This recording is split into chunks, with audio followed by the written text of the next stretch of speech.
आइए आज बात करते हैं कि गायनिकोमेस्टिया क्या चीज़ है और इसकी अलामत क्या हैं और इसको हम किस तरीके से पहचान सकते हैं। ब्राय करम हमारी हौसला अफजाई के लिए हमारा चैनल जरूर सब्सक्राइब कीजिए और बेल आइकॉन को प्रेस कर दीजिए ताकि हमारी हर नई वीडियो आपको वक्त पे मिल सके। औज़ु बिल्लाहि मिनश शैतानिर रजीम, बिस्मिल्लाहिर्रहमानिर्रहीम। अस्सलामु अलैकुम ख़वातीन व हज़रात, मैं हूं आपका होम्योपैथिक डॉक्टर रिजवान साकिब और आपसे मुखातब हूं शमा होम्यो क्लिनिक लाहौर पाकिस्तान से।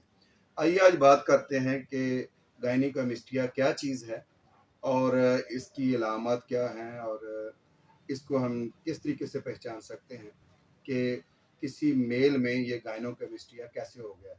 ये मर्दों की छातियों का बढ़ जाना, यानी मेल ब्रेस्ट का इनलार्जमेंट, इसको गायनिकोमेस्टिया कहते हैं। आपने कभी देखा होगा कि किसी फर्द ने अगर टाइट कपड़े पहने हुए हैं तो उसकी जो ब्रेस्ट हैं वो मर्द की वो बिल्कुल औरतों की तरह नज़र आ रही हैं, तो इसको हम गायनिकोमेस्टिया के नाम से जानते हैं। तो गायनिकोमेस्टिया जो है ये हार्मोनल डिसऑर्डरनेस है। इसकी हम डिटेल इंशाल्लाह अगली वीडियोस में बताएंगे कि ये जो हार्मोन्स इम्बैलेंस होते हैं तो उसके बाद ये मर्ज जो है वो पैदा हो जाता है। लेकिन देखा ये गया है कि 1 महीने के बच्चे में भी ये अक्सर होता है। 1 महीने का मेल बेबी जो है उसके अंदर भी ये होता है कि पहले दिन से लेकर 1 माह तक उसके अंदर ये नजर आता है। तो इसको हम फेज 1 कहते हैं गायनिकोमेस्टिया का। तो ये जो फेज 1 है इसके अंदर ये है कि ये खुद ब खुद माँ के दूध से जो खुराक मिलती है उसमें जो उसको हार्मोन्स मिलते हैं वो खुद ब खुद हार्मोन्स जो है बैलेंस हो जाते हैं।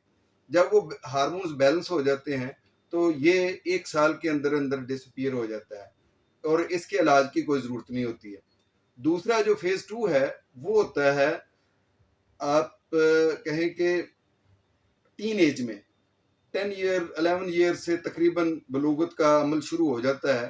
तो जो पिट्यूटरी ग्लैंड्स हैं हमारे वो हमारे मेल हार्मोन्स को जो है वो डेवलप करना शुरू करते हैं, जिससे मर्दों में दाढ़ी, मूछें और ज़ेरे नाफ बाल, आर्मपैट में बाल, ये चीज़ें जो है वो आना शुरू हो जाती हैं। इसी तरह से ब्रेस्ट में भी थोड़ी तब्दीलियां आती हैं। लेकिन अगर वो ही तब्दीलियां ज़्यादा आनी शुरू हो जाएं तो वो गायनिकोमेस्टिया होता है।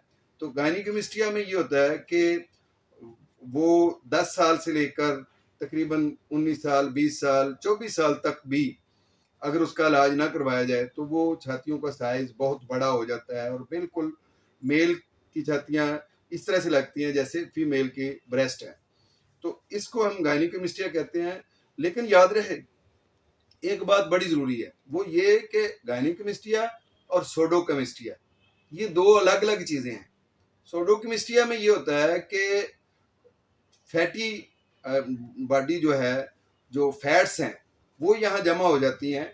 वो हार्मोनल प्रॉब्लम नहीं होता है, बल्कि वो फैट का जमा हो जाना, चर्बी का जमा हो जाना, मोटापे की वजह से उसी तरह से ये महसूस होता है कि जैसे ब्रेस्ट जो है वो औरतों की ब्रेस्ट की तरह आगे को बढ़ आई है।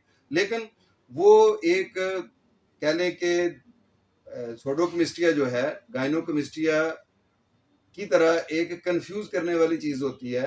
हालांकि वो जो ब्रेस्ट है वो पूरी की पूरी इधर की साइज में भी इधर की साइड में भी वो सारे ही वो चीज बड़ी होती है और साथ ब्रेस्ट भी आगे को आई होती है।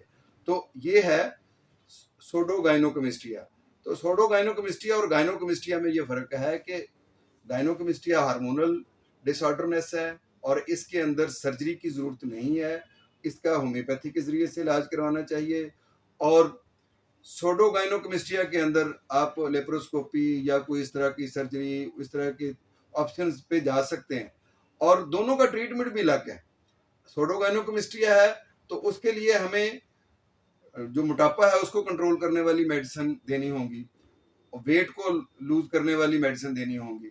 लेकिन अगर गायनिकोमेस्टिया है तो गायनिकोमेस्टिया चूंकि टोटली हार्मोनल प्रॉब्लम है, इसके लिए हमें हार्मोनल डिसऑर्डरनेस को ठीक करने के लिए मेडिसिन देनी होगी। जब हम हार्मोन को बैलेंस कर देंगे तो उसके बाद बेशक वो शख्स जो है उसकी बॉडी स्ट्रक्चर जो है वो मोटापे में भी है तो वो खुद ठीक हो जाएगा। और उसके लिए बहुत सारे सिम्टम्स हैं, साइंस हैं और उसके लिए बहुत सारे